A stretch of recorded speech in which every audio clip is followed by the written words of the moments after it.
Moi, j'aurais bien aimé devenir scénariste de cinéma, mais je pensais que le scénariste n'existait pas, je pensais que c'était le réalisateur qui écrivait tout, donc je me suis dit, je n'ai aucune chance. Et j'ai l'impression que la série, c'est une meilleure idée, parce que le scénariste, surtout aux États-Unis, a beaucoup plus de pouvoir, fait beaucoup plus de choses et peut développer tout un univers. Lost. Lost parce que c'était un événement, c'était plus qu'une série télé, un événement autour duquel on se rassemblait, toute la famille, les amis. Quand Boone était mort dans la saison 1, il y avait une charge émotionnelle tellement forte que on avait fait une minute de silence, j'étais très jeune, avec mes frères et sœurs le soir autour de la table et ouais, Lost. La persévérance, la flexibilité, la capacité d'adaptation et l'esprit d'équipe. C'est une histoire d'amour impossible sur deux époques avec un twist fantastique.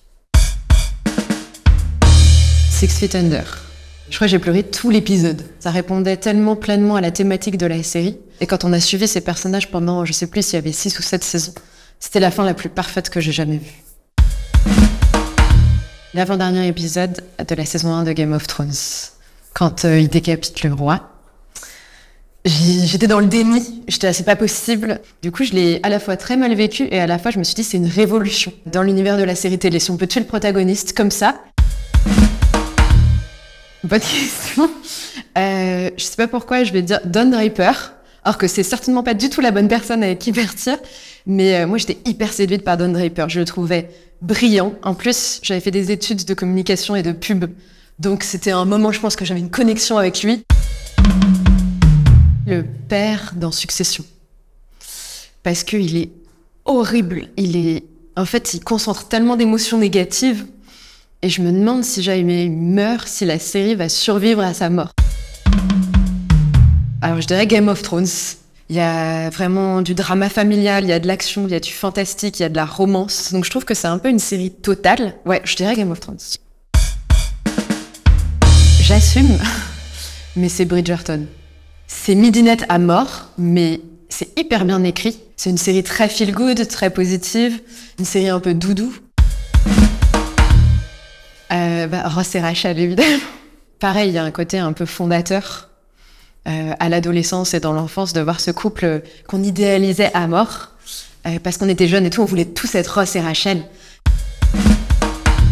Indubitablement The Wire. Moi, j'avais vu les saisons 1 et 2. Après, c'est exceptionnel, mais c'est vrai que c'est lourd à regarder. J'ai jamais réussi à binger cette série, par exemple. C'est après un épisode, on se dit, waouh, c'est pas du tout divertissant.